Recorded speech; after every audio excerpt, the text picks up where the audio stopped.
Okay, so today the plan is to talk about how to describe the corners of the region, which is what we're calling the extreme points, in terms of linear algebra, which is kind of like the goal, because once we have a description for it in terms of linear algebra, then we can just like solve. Well, I mean, we have to talk about this algorithm, the simplex method, but that's what will allow us to kind of like do that uh, in a convenient way. So let me see what happened here with the iPad. Did this disconnect already? Wait, no, but I was trying to, oh, is that I was sharing like the computer, not the,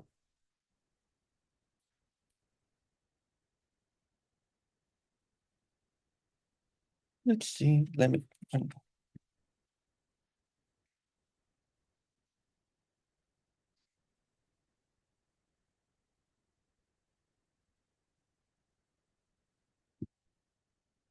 okay, let me move this here.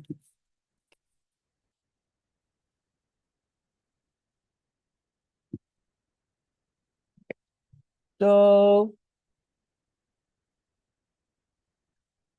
let's see. So just before I continue that, quick remark, because last time, if you remember, I was telling you how can you rewrite like a system of inequalities into equalities, right?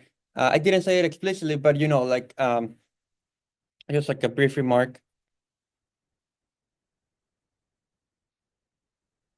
You can also like all the inequalities, like if you have something like, let's say, if you have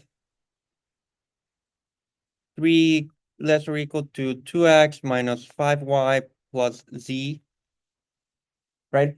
Okay, that kind of seems to be going like in the opposite direction that the inequalities we have been working with, because the majority of the cases, the variables have been on the left side of the inequality. But like there's no, like, you can always move the variables around with the inequality. I mean, so there are two ways to do it. One way is to multiply both sides by -1. And the other one is just like by subtracting and adding. So for example, you can, which is maybe a bit easier because that doesn't change the inequality at all. So, like if you move everything to the left-hand side, now you do have the variables on the left-hand side, and then you just take care of like the 3 by moving it to the right side of the inequality, you know.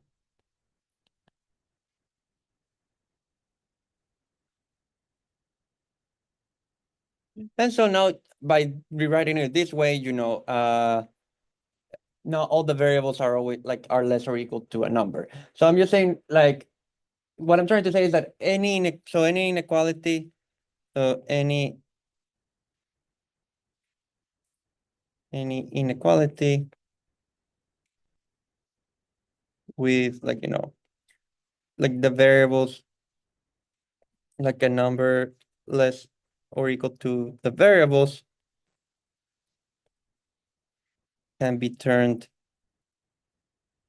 into variables less or equal to a number, right? Just by, which is kind of what you would get if you multiply by -1 both sides of the inequality, because everything reverses.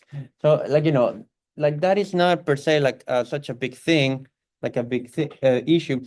And then if you want it, you can turn that into an equality by adding the extra variable, like the slack variable. So like,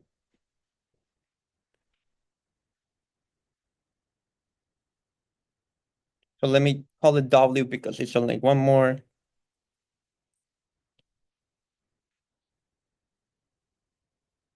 Okay. And that's how you would get and that's how you would get like the corresponding equality like associated to this inequality. So again, like you can always, like, it's which like, and once you get to this point, it's a bit more like a preference, where whether you want this coefficient to be positive or negative, because once you have an equation, you can multiply both sides by -1. And so that way you can always make it so that this coefficient is positive if you wanted to. Like it can be like nice to have it that way. So if you multiply both sides by -1, you flip everything, you know, to make the constant term positive. So what I'm trying to say is that once you have, you know, so like what I'm the reason why I'm mentioning this is that once you have like the equation, so once you have the inequalities in equation form,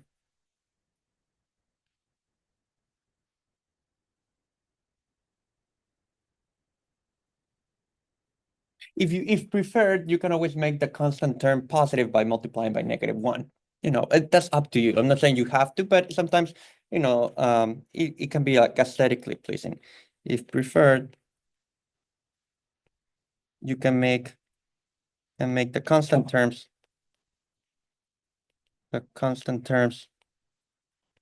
Well, non-negative because one of them possibly could be 0, right? But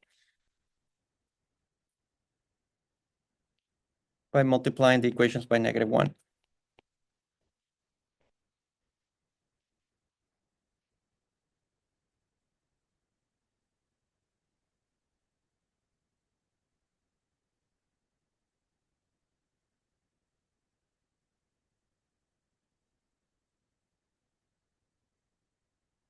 That making sense? That kind of reasonable questions about that. Again, the important thing is that we can always rewrite the inequalities into equalities. Whether the constant term is positive or not is less important, but it can be done, you know, if you want to standardize even more how the equations are presented, you know, kind of like fixes a little bit more like the freedom that you have, like when you write the equations. Okay. Um, So if that's okay, just like a few reminders, as I was saying, I'll add a few more problems to this list of problems for the PDF before the end of the week, and also I think we'll be kind of done for the material for the first exam, like either today or maybe like the first few minutes of like next time. So I'll kind of send you over the weekend, kind of like these are the types of problems that I want you to know how to do, etc., etc. Kind of like a study guide, and I also put some solutions to the PDF problems. Um, but like we haven't covered that much, so like it will be more like I could have called it like a short exam because it will be kind of more like an introductory kind of exam, but I kind of still did it the same weight so that it benefits you. But it will be kind of like, like there's still nothing too computational we can do. Like if I ask you to solve a problem, it would be graphical method where there are only two variables, so you can draw everything on the plane or things like that. So I'll kind of like add those remarks in the study guide. So it's more like I'll write kind of like probably it will be like 4 problems or something like that, the exam. But it will be, think about it more like as a short exam in terms of like, in the sense like we haven't still covered too much. Like next week is when where it starts kind of like heating up because that's when we start talking about the simplex method, which is like the key of the course, right? And that's what opens up like the possibilities of actually solving things. But we were kind of like setting everything up.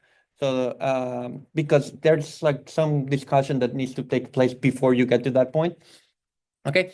Um, but we're almost there, which is kind of like the exciting part. So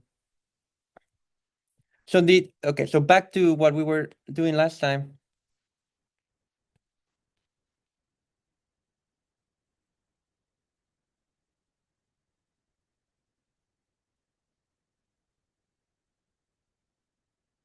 So we rewrote the system in equation form. So we were trying to find, like, say, the max, of a dot product, right? Subject to x greater or equal to the zero vector again, which just means that every entry, every variable is non-negative, right? Okay. And the more important thing is that you have this equation, right? That a times x is equal to b, not like less or equal to b. So like I'll emphasize that with like a different color because that's really what we were discussing before. Okay. And I made this assumption that I told you, which is kind of convenient, to assume that the rank, just to remind you, A was n by n matrix, and there are n variables, right? x1, x2, up to xn, and they're, you know,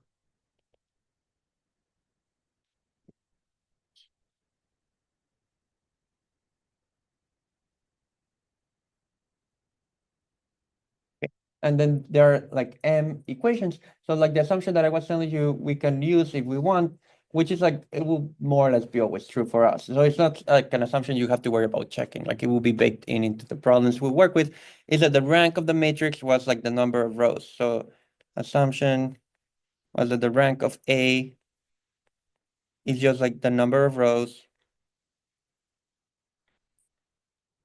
So sometimes this is kind of like a called like a full rank matrix, because the rank is always less or equal to the number of rows. So like you're kind of like at the point where like all of them are interesting. Like, so you don't get like a row full of zeros when you row reduce like the matrix. So full rank. So no row of just zeros when you row reduce.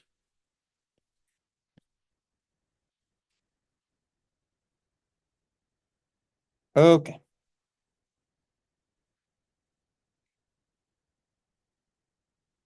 And one consequence of that is that in particular, that also tells you that there are more variables, that at least the number of variables is at least as large as the number of equations. So this also means that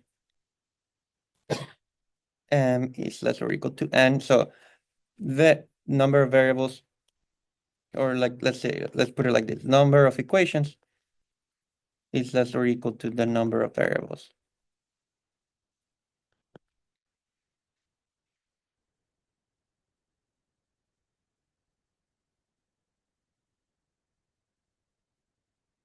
Is that making sense so far, so good? In fact, you kind of like, for practical purposes, you can even assume that it's strictly larger, right? Because what happens if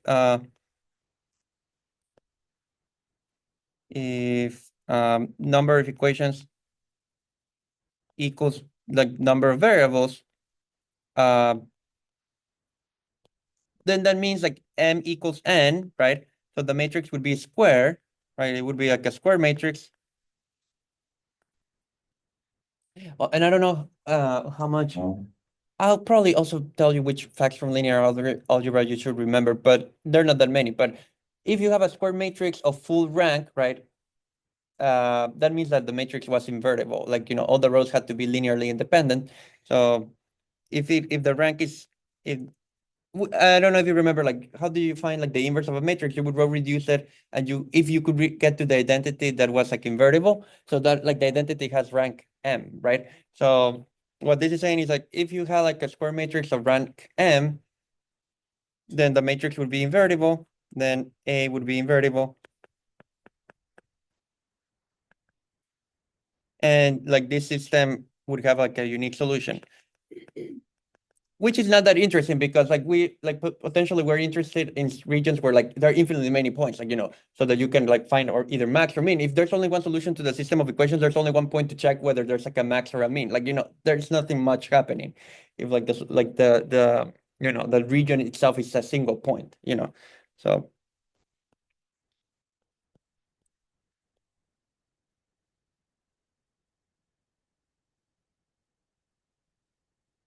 which is not too interesting. So in fact, what I'm trying to say is that we are in focus on the case where like potentially there are infinitely many solutions to the system of equations, because that's the only case where they're like, it's actually like an interesting region, whether it's like a square or like a triangle or like this polyhedra that I showed you, which are more general than that. But if it's like a single point, there is not much to check. So like if you want, like it is not like it is a safer assumption to assume that the matrix is never square. So like it's a safe assumption. Oh, so one can assume safely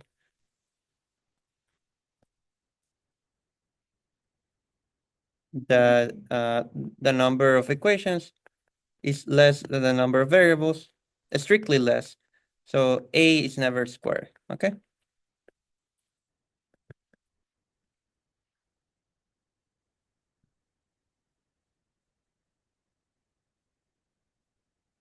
Okay. So we're kind of like dealing with this case where like it's strictly rectangular.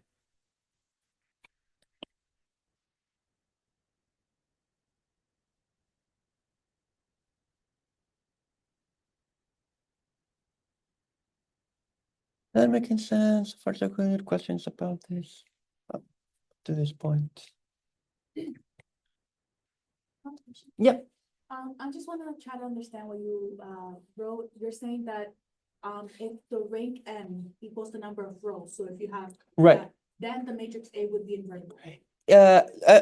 So what I was, if in addition to that, you also assume that the number of variables was the number of equations, right? Because what I was saying is like where did I write where did I write this? So yeah, in general, you have this inequality between the rows and the columns. There's at least as many columns as there are rows. I was just saying, oh, what happens if you have like an exact equality, right? Then the matrix becomes square. Yes.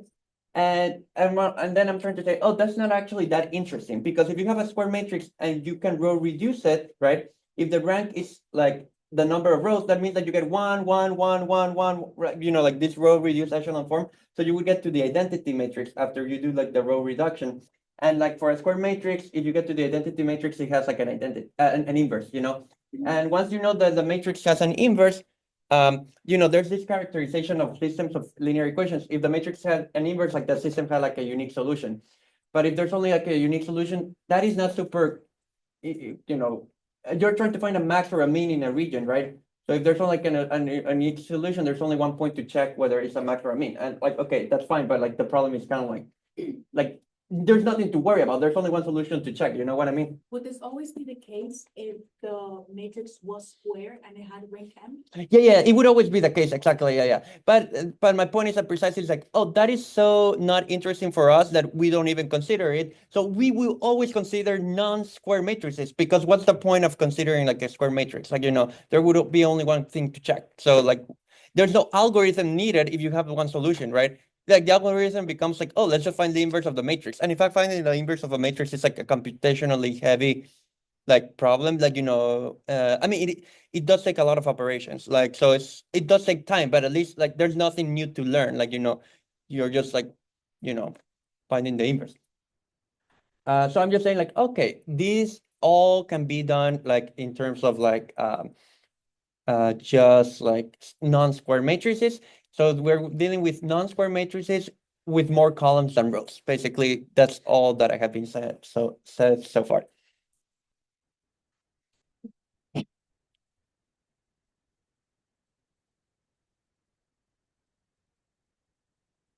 that okay so far so good? Okay, now, uh, which in particular means that in general, there would be like infinitely many solutions to the system of equations. Like that's like one consequence of this. Like maybe I should put it here. So, uh,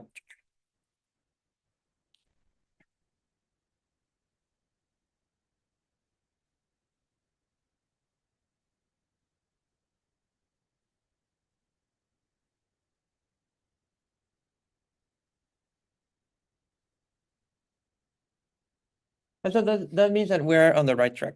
Okay.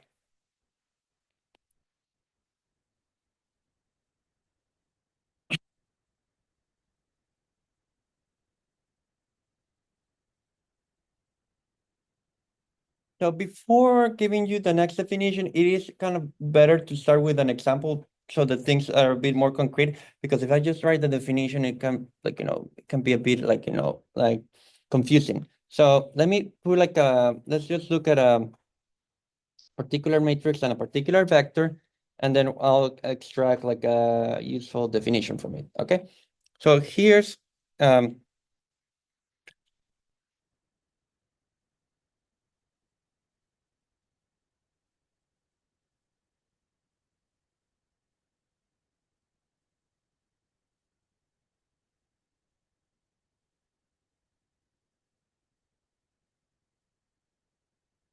Okay, let's consider that matrix. So this is the type of matrix that I'm interested in because it is rectangular and it has more columns than rows. So this is kind of like the nice matrix. So it's a 2x3 matrix, right? And it's kind of like easy to see because it's only 2x3 that the rank is maximal, which again, you don't have to worry about that. I'll always give you problems where that's the case. But like, in this case, like the rank had to be 2 because like, if this is actually already row reduced, like, like it starts with ones and ones. Like, if we were to do like the Gaussian reduction, like you're done. Like, so you can see that clearly this, like, there's no way to make one of the rows pure zero. So like you're good, like rank is 2, perfect. Okay, so what we're going to do now is find a basis for this matrix, and that's what it needs to be explained here. Uh,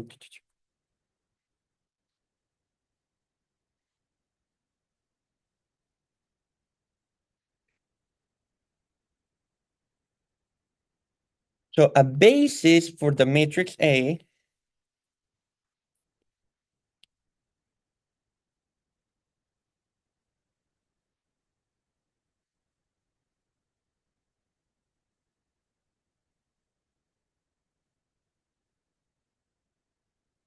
is a choice of the columns of the matrix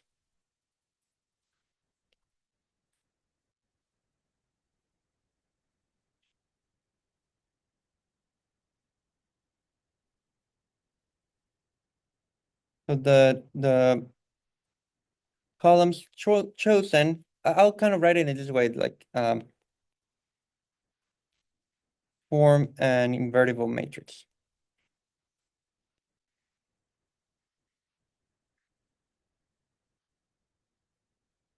Well, as you can see, I promised that it was a kind of like a bit of like a sport salad, and I'll explain in a moment. Um,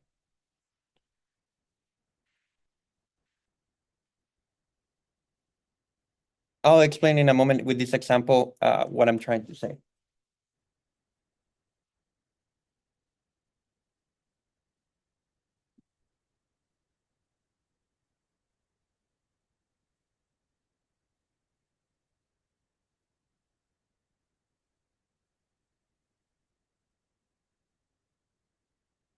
Okay, so what am I trying to say? I'm trying to say, okay, look at the columns of this matrix, right? We're going to try to choose columns so that if we just focus on those columns, we get an invertible matrix.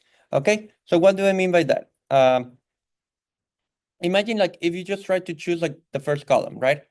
If you just choose the first column, there's no way to get an invertible matrix because if you remember, an invertible matrix requires a square matrix, right? So just with one column, right, you cannot get like a square matrix. And if you try to choose 3 columns, you also wouldn't get like a square matrix. You would get like the original matrix, which is not rectangular. So the only way to try to even have the possibility of a square matrix is to choose 2 columns at a time. Is that making sense? So in this case, so like back to the example,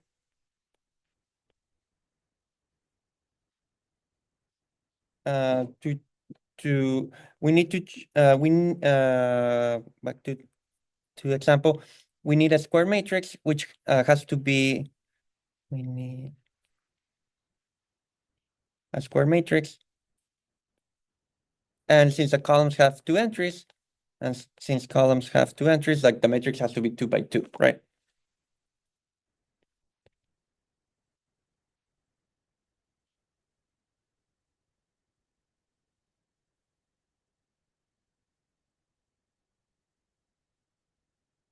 So meaning we're going to choose 2 columns.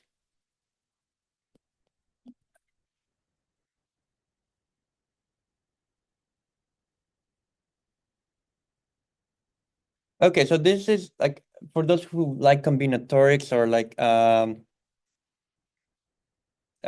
probability, there's like this combinatorial thing of like how, if you have like a group of like cards or balls and you have to make a selection of like a subgroup of that. Like, for example, here we have like, maybe 25 people or whatever, like in this room. And it had to choose 5 like people from the room. In how many different ways how many different choices could I make, right? So there's like this combinatorial symbol, which is called like n chooses k, that tells you how many choices you can make. So I'll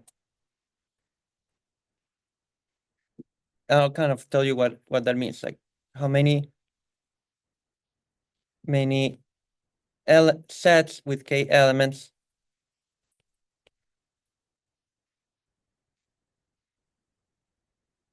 can you choose from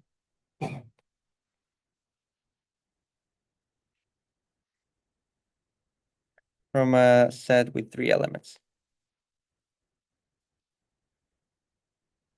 Not with 3, like with n. I'm going to use it obviously for like this case. So for like just to kind of like I'll kind of like let's just work it out in this small case, and then I'll give you like the general formula. So what I'm trying to say is that if you think about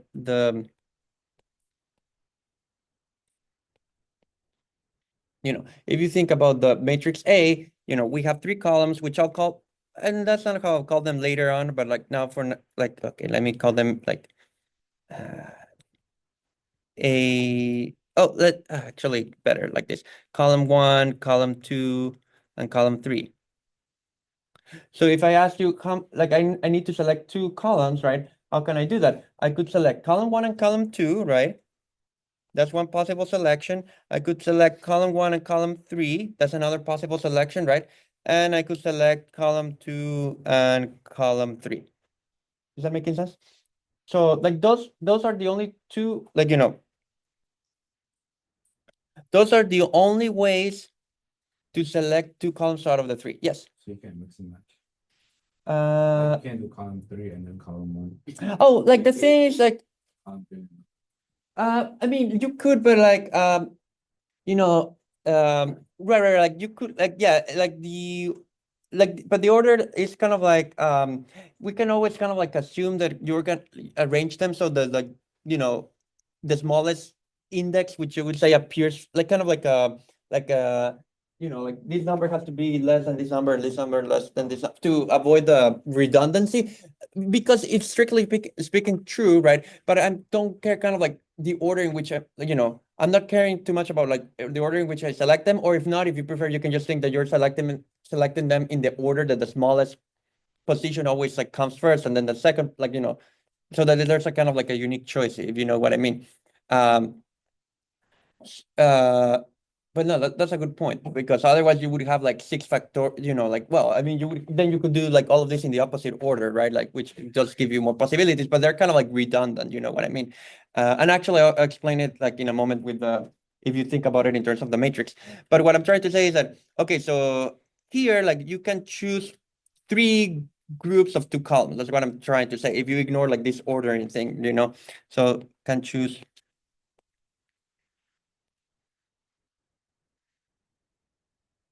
of 2 columns.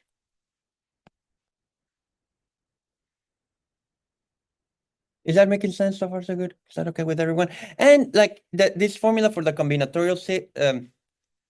for this combinatorial symbol of n chooses k, like in general, like the formula is like n factorial over, this is like a very like important formula in probability and combinatorics, because like this is related to the binomial theorem, like, and the binomial, like these Bernoulli random variables and binomial distribution, a bunch of other stuff.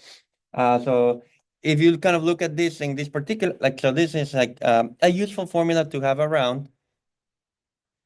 If you look at this particular case, like we were doing 3 chooses 2, because uh we were trying to select 2 columns from 3 possibilities.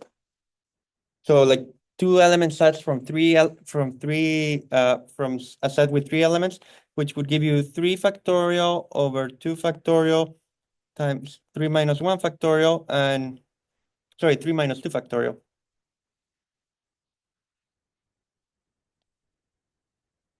What is 3 factorial is 6, because it's like 3 by 2 by 1, like just to remind you what the factorial is. And that's how you get to end up with 3. So it gives you like the same number that we had found before. Okay.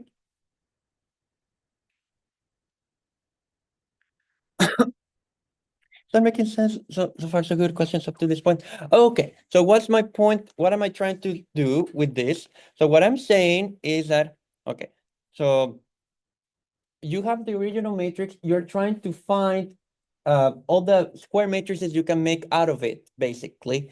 So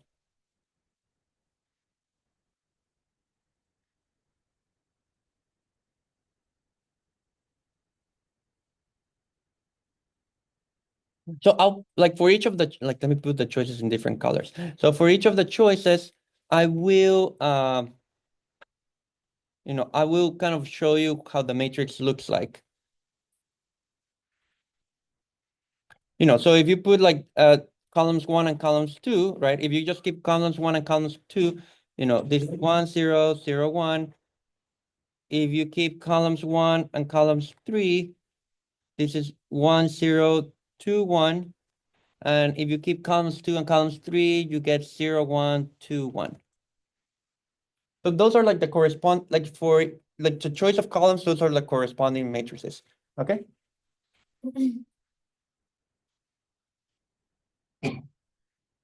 Is that okay? Is that making sense? So far, so good.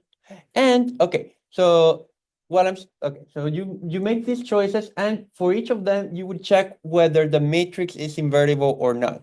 If it is, then this choice is called like a basis for the matrix. If it's not a basis, and that's it. Okay, so like I'm starting with, and I'll do an example where not everything is a basis, but how do you check if a matrix is invertible? If it's 2 by 2, you can check that the determinant is not 0. That's like the easiest way to check that a 2 by 2 matrix is not whether it's invertible or not. So what is the determinant of each of these? The first one is 1, right? The second one has determinant also 1. This is kind of fun. With all of them had like oh no, thankfully, like the one is more interesting. The other one had determinant what, -2, right?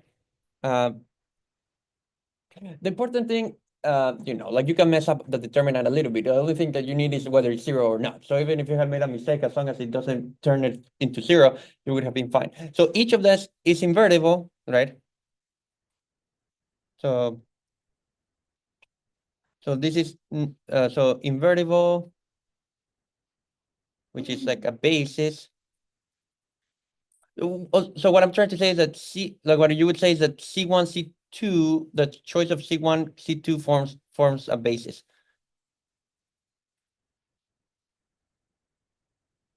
Okay, then the other one is also invertible, right?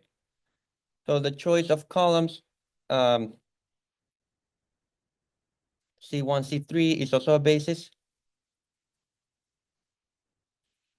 And this also is invertible.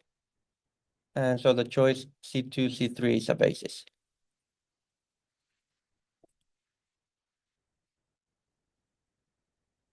Is that okay? Is that making sense? So far, so good question. It's up to this point. The reason why it's called like a basis is literally, like just to explain the name for it, it's literally because these vectors would form a basis for R2. Okay. So I don't know if you remember like the definition of a basis, but a basis is like a set that is linearly independent, right? And that generates the vector space. So every vector is a linear combination of the basis elements. So if you kind of look at these two vectors, they are the basis of R2. In fact, it's kind of like the standard basis of R2, right? Like what you would call like the vectors I and J if you have taken like a physics class. And then this is also like another basis for R2, and this is another basis for R2.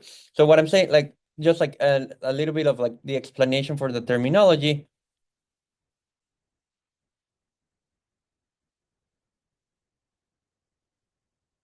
is that you're calling it a basis because literally the column vectors make up a basis of the space.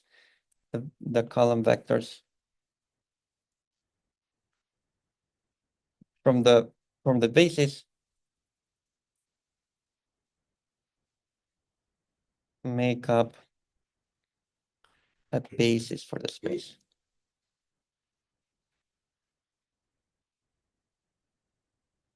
So that is where like oops, sorry about that. That is where the notation comes from. Like you obtain a basis for the vector space, like from this selection.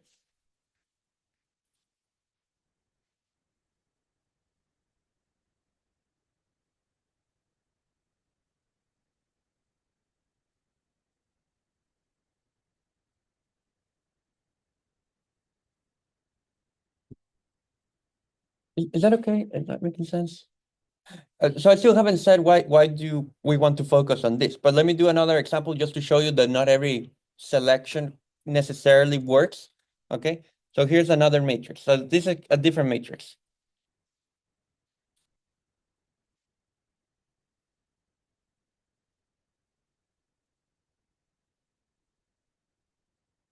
Oops.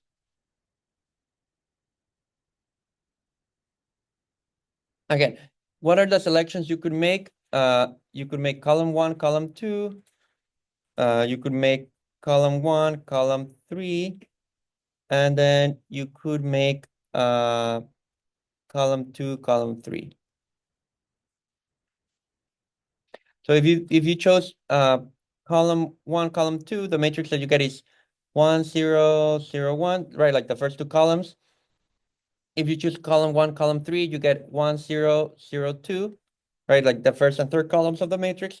And if you choose columns 2 and columns 3, then you're getting what do you get? You get the last two columns, right? 0, 1, 0, 2. And this is kind of like one of the most crucial classes of the entire course, because this is like where we're introducing the most, like, kind of what we're after. So the algorithm that we will talk about is to find in an efficient way all the possible bases. Essentially, because from a basis we can produce a corner, which is what I will try to explain later in a moment. But this is kind of like the cookbook recipe for corners of like the region, like secretly, because of course it's not clear at the moment, but that's kind of like they can be put in correspondence with the corners by some like way, which I'll tell you about in a bit later. But is that clear how I'm finding the basis? And then again, you can check are these matrices invertible or not. So like again, like the first one has um determinant 1, so like this would be a basis, right? This selection of columns would be a basis. The second one has determinant 2, so this selection of columns would be a basis, right? But the last one, right, has determinant 0, right? So this selection of columns is not a basis.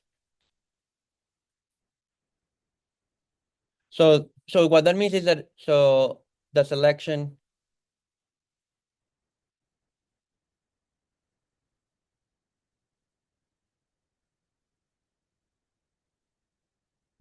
does not yield a basis.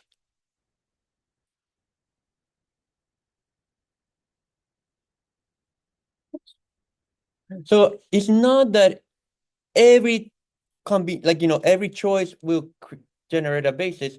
Not that every choice of columns generates a basis. Some do, some don't.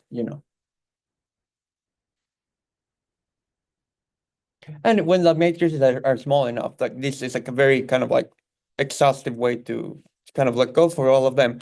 But like as a remark, oh, by the way, to your question of like why I'm not choosing them, why I don't care about the order, because if you remember like the properties of the determinant, right? If you swap the order of the columns, like the determinant only changes by a sign, right? So like the invertibility of the matrix is not into question, right? So if I can put like C2, C1, the only thing that changes is like a minus sign. So like that's why it's like right, in a sense they could be like considered different, but the certification of whether it's a basis or not doesn't depend on the order in which you put the columns. And so that's why you just choose, like, you're kind of like overdoing it. Like if you also test for C2, C1, because like you already know from this answer that it had to be invertible. So that's why it doesn't matter in which order you choose them, or if you prefer, you can always choose them so that, it kind of like is a range like increasingly. So, like first column comes before the second column, which comes before the third column, etc. if needed. Okay.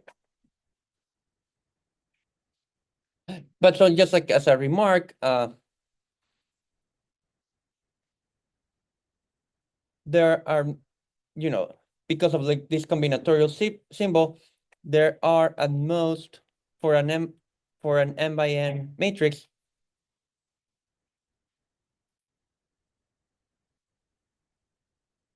there are at most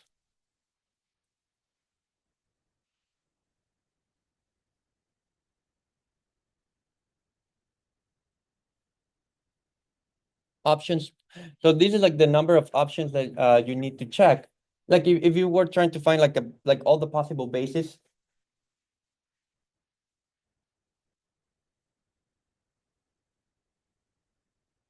To find all the possible bases.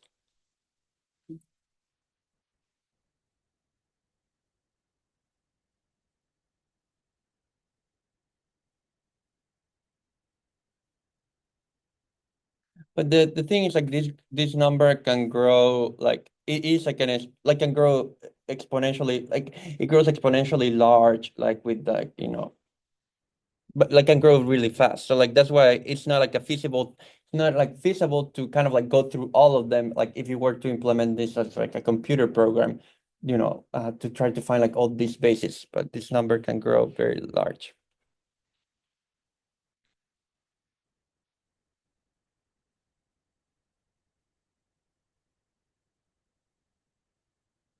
In fact, like let me see if I can put let me see if I can put in Wolfram Alpha like a quick number to see how big it could be. Let's see.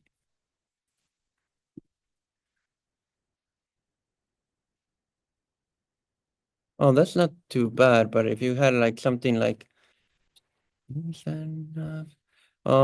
let's see. Oh, I mean, it depends on how the choices are, right? But if you had like, yeah, if you had like, what? If you had 18 variables, 9 rows, then it is in like almost 50,000. And if you had like 1050, oh my God, if you got, oh my God, like if you have 1050, that's already 10 to the 29. This is kind of like more like atom, like more, I mean, I don't know how was like the estimate for the number of observable atoms like the universe. But okay, but like Avogadro number, like it's kind of like 10 to the 23. That's kind of like the number of particles in like gas, like a regular like, size microscopic gas. So like this is it's in just 100 chooses 50, like they're very like like for like aviation and things like that, there can be like 30 like in like 40,000 variables or whatever, like so just like in like I don't know if this will even work because like that's so much. uh okay, like okay, like, this is 10 to the 3, basically 10 to the 3,000, like it is insane number, like like okay, so like this just shows you that like a brute force approach is like a completely useless like attempt, like because this can go like out of bounds like very quickly. So, and which is kind of like the miracle for why this simplex method, once I tell you how it works, that it works so well, because in fact, like people did, it kind of got stuck at the beginning when like it was developed because people didn't think that it would be efficient, and it just happened to be efficient for whatever reason. Now there are more explanations for why it works so well, but like I'm just saying at the time it was like, yeah, if you just look at the number of corners, like it does seem like how are you going to realistically find a method that's kind of like useful to find them. Because again, like the point is that this selection that produce a basis somehow gives you a corner of the region, which is still what I need to explain to you. Um, okay, so now we come to the other question, which is why is a basis useful? So that's like the other thing I want to answer. So why?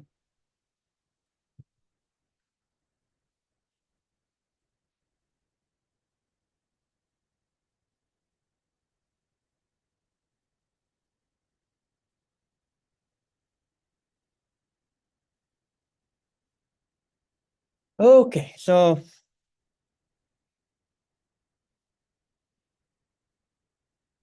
here's the thing. So before I tell you, I do have to remind you a way to interpret the matrix multiplication because I'm not sure if everyone remembers this.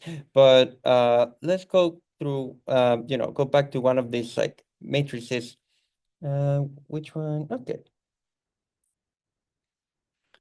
Before like telling you the answer, before saying the answer.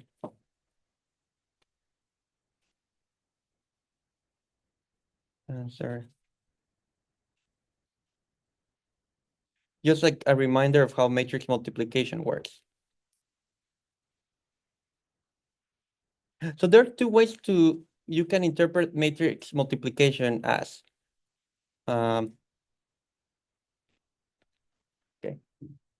So for example, let's just continue with this like matrix that we have been working with. 1, 0, 2, 0, 1, 1, okay? And this is 3 by 2. And if I want to multiply with the vector x, x would be x1, x2, right? Which is 2 by 1. So there are two ways in which you can think of this multiplication like. So like interpretation 1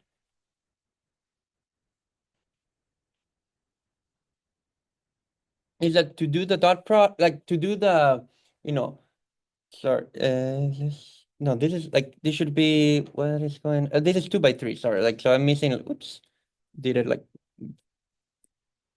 small mistake. So always good to check like the sizes.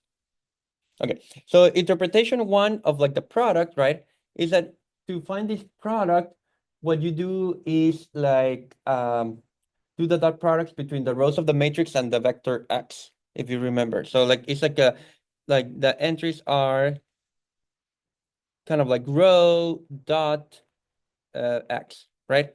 So for example, what is the first dot product? It would be 1 with x1, 0 with x2, and 2 with x3, right? So it would be 1 x1 plus 0 x2 plus 2 x3. Okay?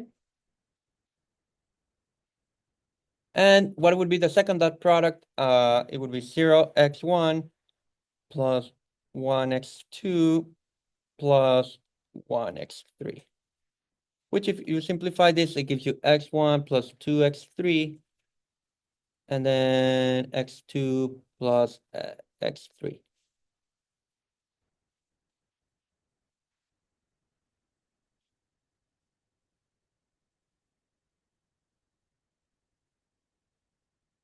Is that okay? Is that making sense? So that is one way to do the matrix product, right?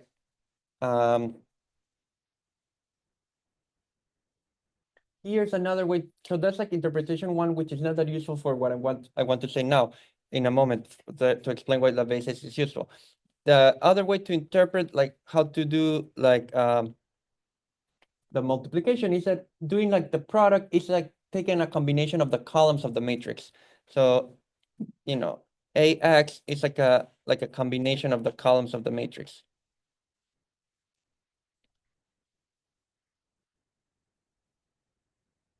So for example, if you think of A, like just to think about like A, which is like the one that we have there. If you think of A as being column 1, column 2, column 3, then under this interpretation, A times X is X1, column 1. And now I'm thinking about this as vectors, so I'll kind of like write it with like the arrows.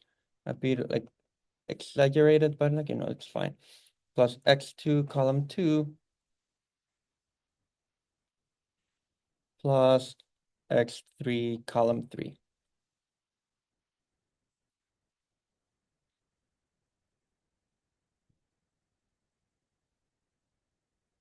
And you can check that that kind of works, because what would that be? That would be X1 times the first column, which is 1, 0, plus X2 times the second column. The second column is 0, 1, right?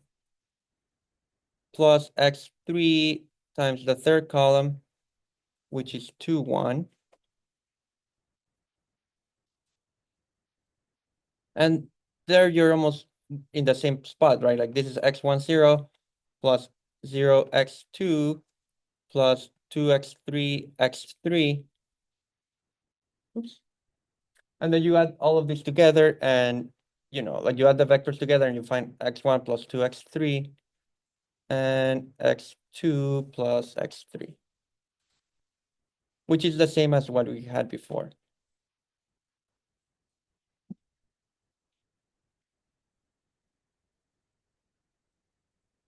Right, so whenever you do a matrix multiplication, you can either think about it as like, oh, you're adding the columns weighted by the variables, or you're just doing like the dot products. But like this is actually more useful. Okay.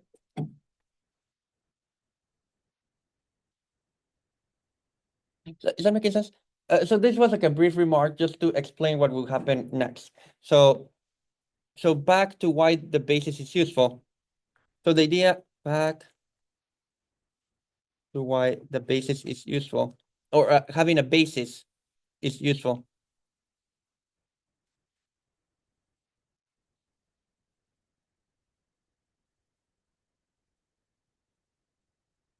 Because the claim, and again, I'll kind of will try to explain it with the examples because if not, it requires so much notation to be introduced. But my claim is that once you have a basis,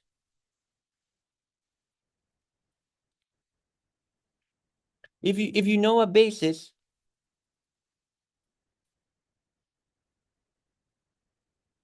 for the matrix A,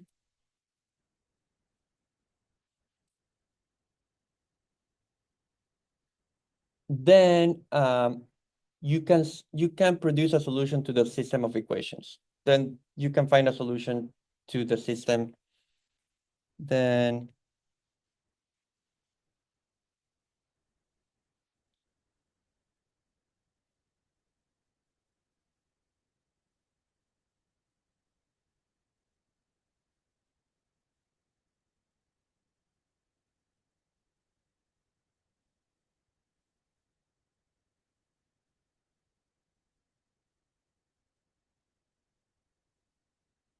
associated to this matrix.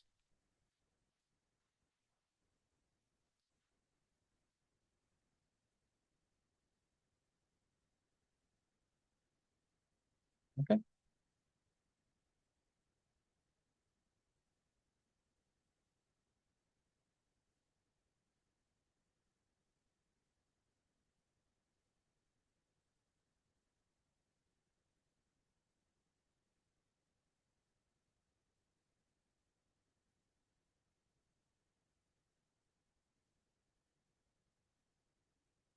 Okay, so this is kind of like the crucial part of how, like, this is kind of like the key of what we'll do. So let me explain to you how that works for one of the matrices we have been considering. Let me see. Okay, yeah. So let me illustrate this here example.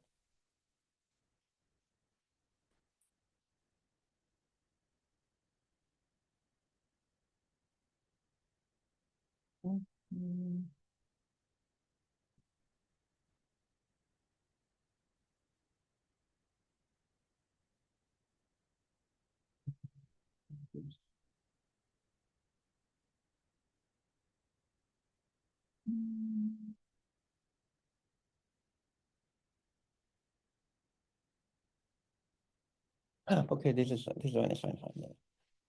Okay, so let's say we're trying to solve. Okay, so you're trying to solve 102,001. Actually, before I do the example, just to even emphasize this, like, which I'll write again, but okay, so you're trying to find a solution to this system of equations, which happens to give you a corner for the region. Okay, that's kind of like the actual important thing. In addition to being a solution, it happens to be a corner of the region. So it's like a candidate where the max or the mean could occur. Okay, which provided it's again, I'll explain this in a moment with the example. Provided it satisfies this condition that all the entries are non-negative, will correspond to a corner of the convex set, to a corner of the convex set, from the convex region. So this is where the max or the mean or of the function could occur. So this is where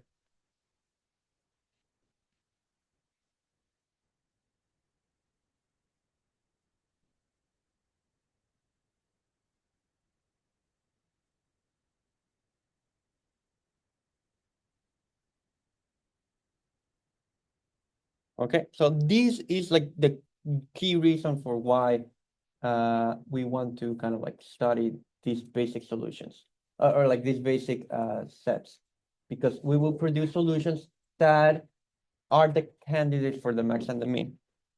Okay, so now, yes, to go back to the example that I was trying to solve, okay, let's say that you're trying to solve this system of equations.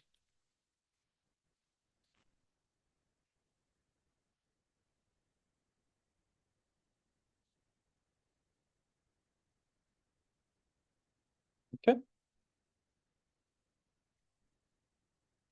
So we had determined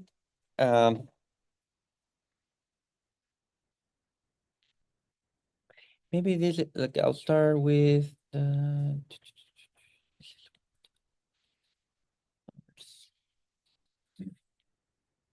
okay, this like okay, let's start. I don't want to start with the easiest one because like it will make it too simple. But what was like a choice that we could make? Let's say we chose like columns 1 and 3. So like let's select as basis columns 1, columns 3. So the matrix, and here you do have to kind of like put some extra notation because otherwise it becomes a bit too much. But like I'll call this, hopefully this is not too confusing. So, you know,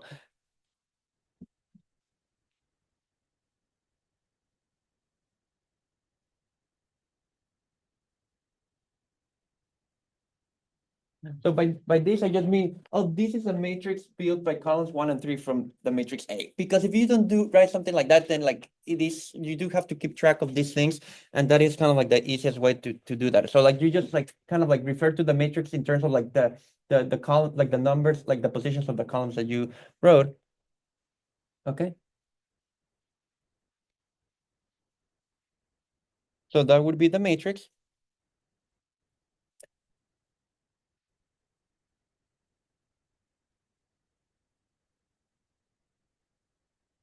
Which is invertible, right? That's the important thing of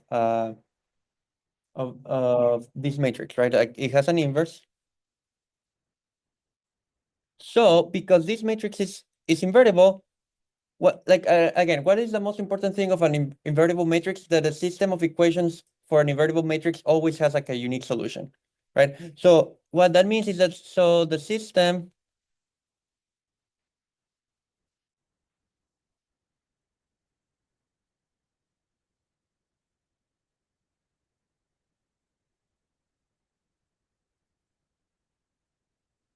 actually let me use a different color here to kind of like make it clear what's going on. Oops, like that's like I wanted to use a different color, like and I didn't do it.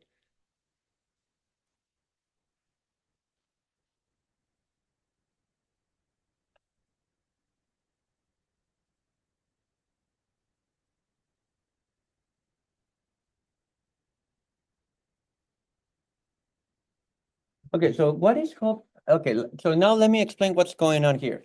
Okay, so I took that matrix, right? It's 2 by 2, right? If I wanted to put it in a system of equations, I can only put a 2 by 1 vector, right? Because like it is 2 by 2, so it can only be multiplied by a vector with 2 entries. So this had to be a 2 by 1 vector.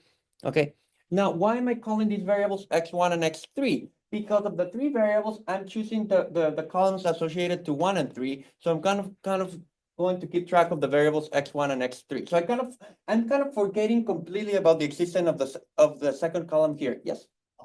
Where'd you get the B vector? Oh, that's completely random. Like I just had to put something like, to kind of like do the example. But yeah, but like it's coming out of nowhere.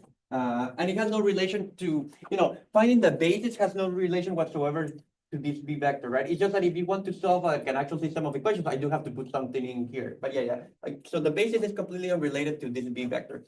What I'm trying to say is that, okay, so now I have, a 2 by 2 matrix. I needed 2 variables for like the system of equations to make sense. So I keep track of the 2 variables associated to the 2 columns I extracted. That kind of makes sense. And to make it related to the original system, I use the same B vector. And you can always use the same B vector. That's a cool thing because of like how the sizes work. If you look at if you kind of go through like the matrix multiplication, like you can literally always choose the same vector. Okay. So now I can solve the system of equations. And in this particular one, it's relatively easy because it's 2 by 2 and it's almost like row reduced echelon form. Like in fact, if you look at like one way to find it is using the inverse of the matrix, but it's a little bit of an overkill in this case because like the system like can literally be solved like almost by hand. You know, if you do like the multiplication, you get this. You know, that's what you get if you do. So you find so that x3 had to be 1, x3 had to be 3, and x1 would be what? 1 minus 2x3. Okay.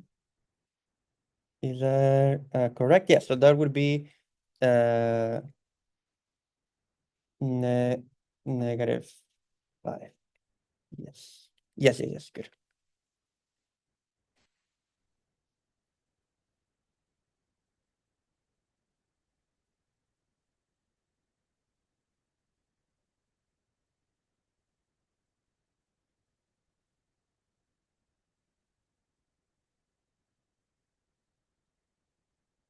So far, so good. Everyone with me up to this point? Oops. Sorry, I always forget to kind of scroll down some more. Okay. So my claim is, you know, now that so this vector solves like the 2x2 matrix, right? Like the system with the 2x2 matrix. But I want a solution, right? I don't want a solution to this system. I wanted a solution to the original system, right? Which was 2x3. So basically, to provide a solution to the original system, I have to figure out what value I should give to x2, right? But the easiest value to give to x2 is 0 so that it doesn't mess up the thing that you just solved. So my proposal for the solution is going to be the exact same values that I just found together with x2 being 0 so that it doesn't screw up anything else that we just did. So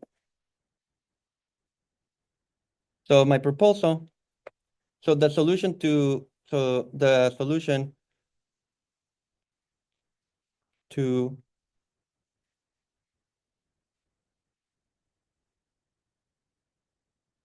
well, I'll say like you know,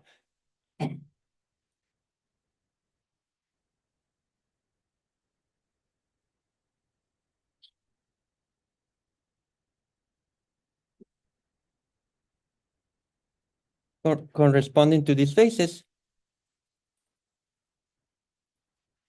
to like the basis column 1, column 3 is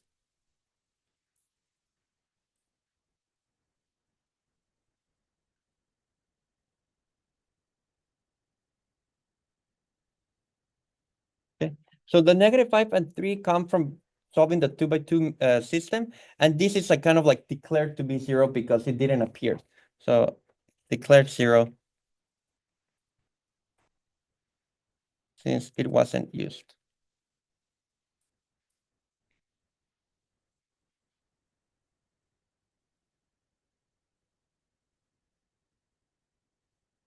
Is that making sense? Like kind of like I set it up. Questions up to this point? So you always like, and I'll do it with another example. Like I'll continue this example to kind of show you how it looks like in other cases. But what I'm trying to say is that like the idea is that you select the basis, you solve the smaller square system of equations, and then all the variables that were not used are taken to be 0. And so why does that work? Because if you do like the original, you know, 1, 0, 0, 1, 2, 1 times this vector x, right? If you look at that's why I mentioned like the interpretation, like, that's why I mentioned the interpretation of like multiplying a matrix by a vector in terms of like adding the columns, because that would be -5, the column 1 of the matrix, plus 0, that's the important thing, column 2 of the matrix, plus 3, column 3 of the matrix, right?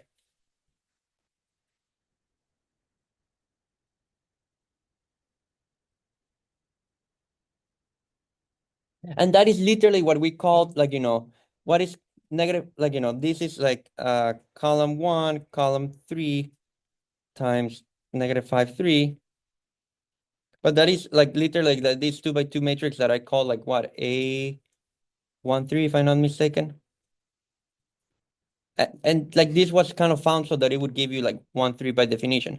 Like but like it was constructed so that it would give you 1, 3. So of course, you could also check it like numerically. But what I'm trying to say is that once, if you think about like doing the product, in terms of this addition of columns, it kind of becomes more clear, that you're not messing anything up because like by putting 0 in the other variables, like, like that leaves like the remaining system like intact, basically. Okay.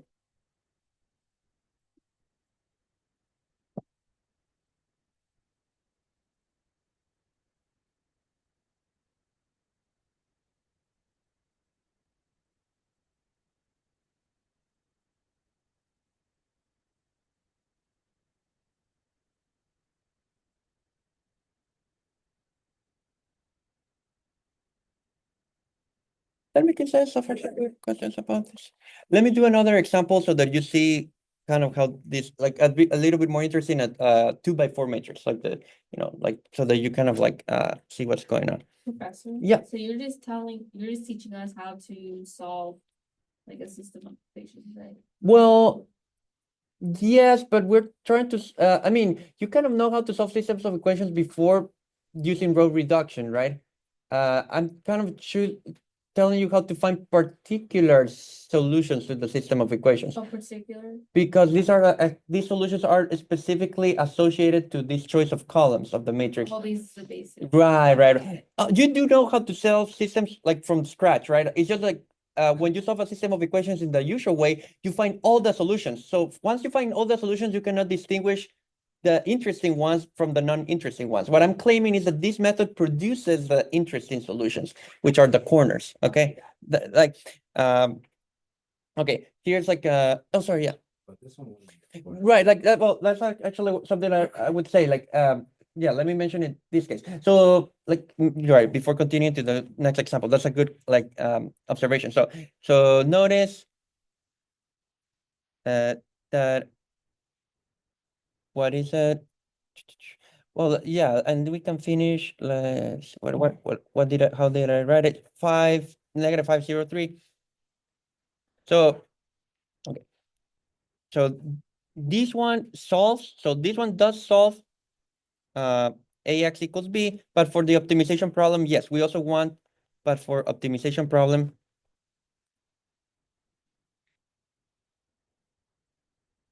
we would like all the entries to be non-negative because like that's also like the constraint on the inequalities, right? All variables to be non-negative.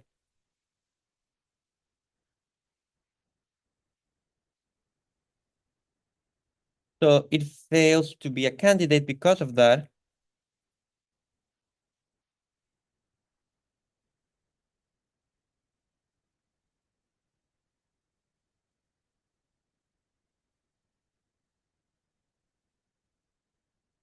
Okay, like only 10 more minutes left. At least I will finish this example and then we'll continue talking about this like on Monday. But let's do, okay. So like this is great. Like we do have like a solution to the system of equations, but right, it is true. Like sometimes you can just still be unlucky in the sense that not all the variables are positive and or non-negative because that's something that we want. But if we had chosen a different basis, then we would have been fine. So for example, I didn't want to start with this one because it's too silly, kind of like in a sense.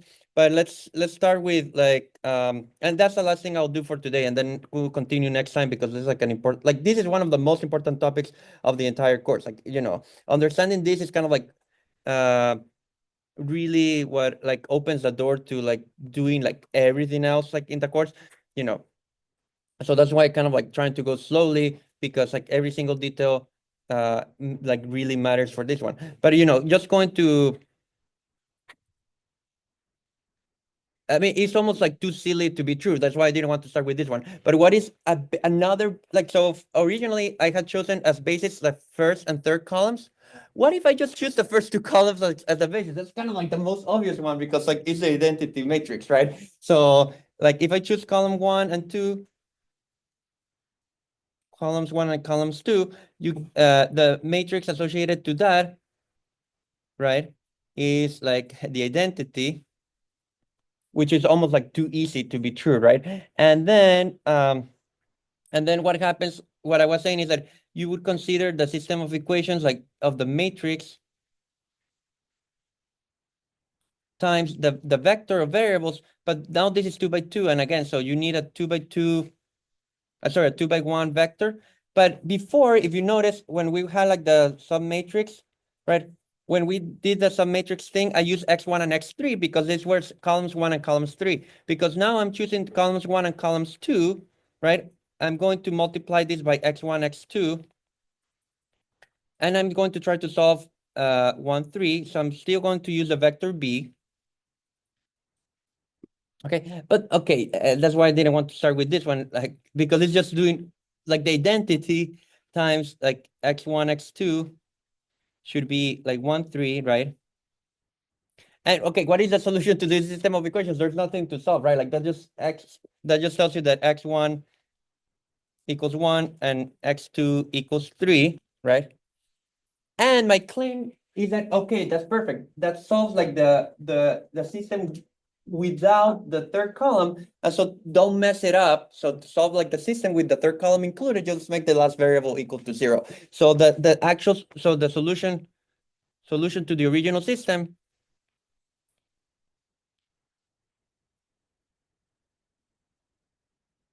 is x equals x1, x2, x3, which would be 1, 3, 0 in this case. And this one does satisfy. So again, like the 0, what it guarantees is that you don't screw anything else, by doing like the multiplication with the mate of like the extra columns.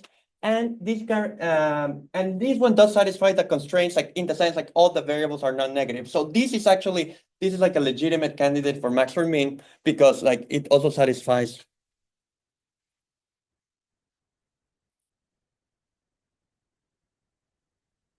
So again, I'll continue talking about this next time, but the idea is like the simplex method, what it would require as a first step is to find a vector like this.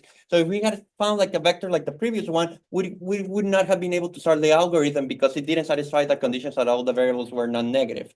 But what we're trying to find is something like that. And once we have that, we can kind of like run the algorithm, and I'll explain that on Monday. So let's finish here, and yeah, I'll kind of continue talking about this on Monday, but like this will be kind of like, what I'll do on Monday will be the last topic for the exam that we have like in 2 weeks. So next Monday, you're saying that's the last material that's for the. Correct, yes. So the optimization problems, like that whole problem set, like that's good practice for you. Yeah, I'll add some more this week, and then I'll say which ones. I mean, I'll add some more this week, but yeah, I won't add problems that wouldn't be included on the first exam. Like, so all the problems on the PDF are kind of for now exam 1 type problems. Okay, so Yeah. like the optimization problems and then the convexity. Yeah. Like the ones with the happy face. Yeah. Oh, with the happy face? Yeah, that would yeah, be yeah. like the. Right. Yeah. But I'll still kind of like send more details over like the weekend of what I want you to study, and I'll send kind of like a summary of like the material. Okay, sounds good. Yeah. Thank you, Professor. Yes. Yeah. I just want to check, so